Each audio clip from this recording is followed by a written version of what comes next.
Thank you. It's my pleasure to be speaking on this conference, sustainability conference. So suppose I'm the only healthcare or age professional to talk in this distinguished audience, and probably coming from different background.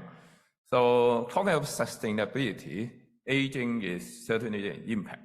Well, for a mature society like Hong Kong, we witness aging of facilities, like drainage system, aging of the buildings, and then of course, most important, aging of the population. So of course, you have been hear about aging tsunami. Actually, the aging of population is the result of improvement in environment, improvement in work environment, improvement in healthcare. That aging of the population is predictable. So this, unlike tsunami, we know and we predict where the population coming from, what time they're coming. So we will not suddenly go apart. So, but of course, it all depends on planning, how we're looking at this. So today I'll be talking on the demographic changes, the need of an aging population, the role of housing estate management, and developing an age-friendly housing estate management and the way forward, and how we can sort of take hold of the whole community action in making sort of aging become part of ourselves, so that it's not rely on simply public funding. How we're able to help the people age within their home environment, and more independent is reducing the burden to the society. So everyone could have a role on it.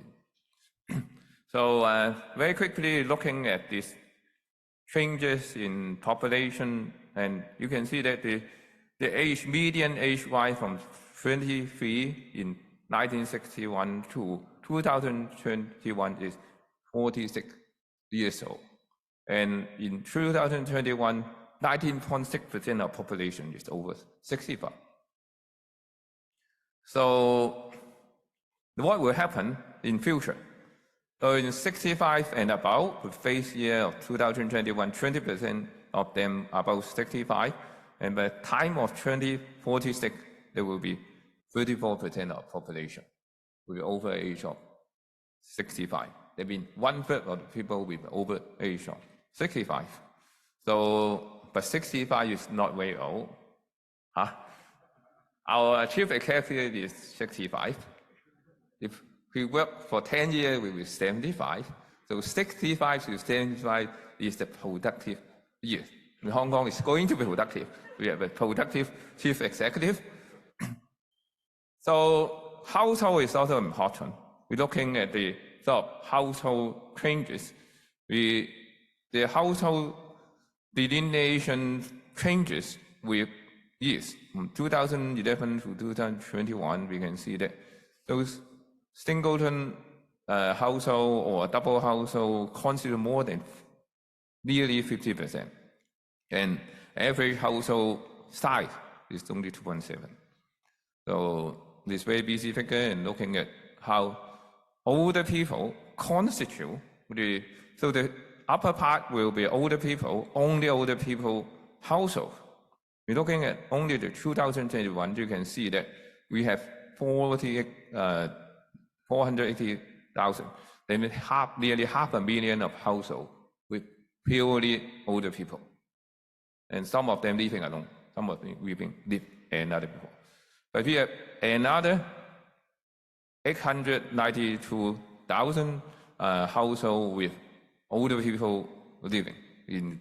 And again, in this, half of them are only 1 or 2 living to older people together. So type of housing, I'm not going to. So summary of the aging challenge, we can see that we grow from 19.6% to 34% by 2046. So it's only 20-something years time. So we need to make preparation. Among the domestic household, which is 2.6 million in household in Hong Kong in 2021, 18% of them are older people only. and 33% of them have older people living with them. So that means 51% of domestic households with older people. So we are going to look at it. Any household, any apartment building should have at least half of the residential unit having older people there. So very important is that single older people living accommodation 7%, two older people 11%. Of course, we have public housing 30%, but private residential flat 45% of them. So we're looking at the lead of an aging society. The WHO has age-friendly city, where Hong Kong is also part of it. We got 8 domains: community and healthcare, transportation. Housing is an important part of the age-friendly society. And then with social participation, outdoor space, respect and social inclusion, civic participation, employment, communication, information. I think all of you sitting here, most of them are working in developers or housing management. So you can see that at least 3-4 items are related to your business. So if you have not invested into business related to aging, you need to rethink your portfolio. So what we look at an age-friendly environment is free from physical and social barrier, and supported by policies, systems, services, product, and technology that could promote health, build, maintain physical and mental capacity across the life course, enable people, even when experiencing capacity loss, to continue to do the things they value. This is very important. Even they are disabled or living alone, how they can live an independent living. And where the Chinachem group is thinking of how to make under the management with more independent people. So age-friendly practice help older people ability to meet their basic needs. How to help them to meet their basic needs. Learn, grow, and make decisions. Mobile, build and maintain relationship. This is very important. We used to be very good relationship when this is 50 years ago in public housing estate. But now everyone closed the door. So not much relationship. So now it's building relationship. And older people can contribute actively in the society. So age-friendly practice should be recognized a wide range of capacity and resources among older people. Actually, older people can contribute. Sometimes we regret them. When the housing estate is looking at more productivity, how to link up people to help, that is the major resources. They may not need money. They want contribution. Anticipate and respond to the age-related needs and preference, and respect older people's decisions and lifestyle choices. Reduce inequities. We're talking about equity. Aging population is usually not inadequate in terms. Protect those who are most vulnerable. This is very important. Who are most vulnerable, I will come to this later. Promote older people's inclusion and confidence in all areas of community life. So who are the older people at risk in any environment? First, they're socially isolated. That means they're living alone or with just their older couple. So definitely at risk. The lack of income, chronic illnesses, dementia or mental incapacity, mobility problems are all high risk. So in the housing estate, when you come across these older people, they are high risk. So whether you can identify them, help them, predict them, prevent them from illness, so you make a good job. And the chief executive will thank you. Look after the older people in the policy address, okay? So the sad story always repeat. This is from 2018. Well, a backward skeleton appeared in 2018. And many sad story in 2018. But you see, it was a few months ago in Shui Ocean with a skeleton there. So these are all living alone people. So how are we looking at this? So if we are more sensitive to the need of the resident, we may do something very early to prevent this thing happen. So that I mentioned singleton elderly or only a couple of two people, older people living together. This is important. So let's come to this part, the role of housing estate management. So it's important for us to know about housing estate management, many all apartments in Hong Kong. So every single house, apartment would have an attendant. So every day you have an attendant or everyone in and out. They should be know about what happened in the apartment above. So they recognize the need of older people, but we sensitize them to know there's a need of the older resident living in them, and develop plan for social inclusion of older people residing in their housing estate. Of course, we need to train them, let them know what they contribute, what their needs, and of course collaborate with elderly service unit and healthcare service providers is very important because they are part of the referral, so that we can early refer some cases for them. They may be having dementia people. We found that they're wandering and then they may need intervention. And then we help them to treat their illness. And of course, linking of families, older people living in an estate or apartment. Because many of them are not living with their family. But how to link them up whenever there's some problem risk, and then develop risk management strategy for high-risk older tenants. That I mentioned about the 5 group of people, they're high-risk older tenants. When you cannot come across the demented older people come down to go to morning walk, there may be some problem with them. So, but we don't kick on this. Like the public housing management office, 8 months, no one look after them, then become a skeleton, pure skeleton. So that comes to age-friendly housing estate management. So our friends in the Green Building Council have a lot of certification. So we hope that sooner or later we have an age-friendly estate management certification. So it's very important for us to go ahead. So that come to the Hong Kong Association of Gerontology. I'm president in the development of the age-friendly housing estate management work. Our work started in 2018 and will continue until 2024. It is supported by Jockey Cup in terms of a 5-year project in terms of what we have done. Of course, we come to in the first phase of the project, we started to recognize the need of housing estate management training program. And of course, second part is from 2021 to 2024, we try to link up what we call Jockey Cup Age-Friendly Housing Estate project.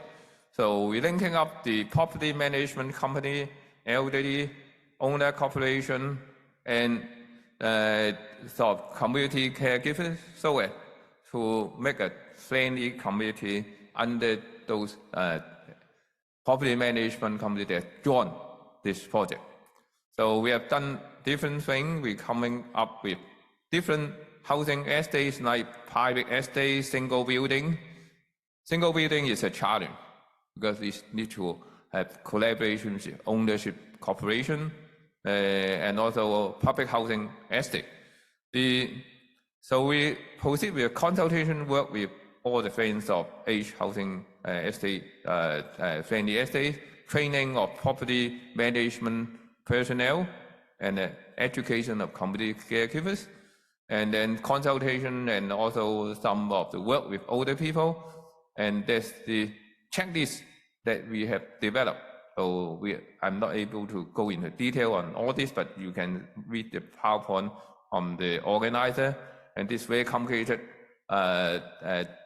diagram showing 18 key elements of age-friendly housing estates and including 50 specific items generated by our study, the macro environment and also micro environment.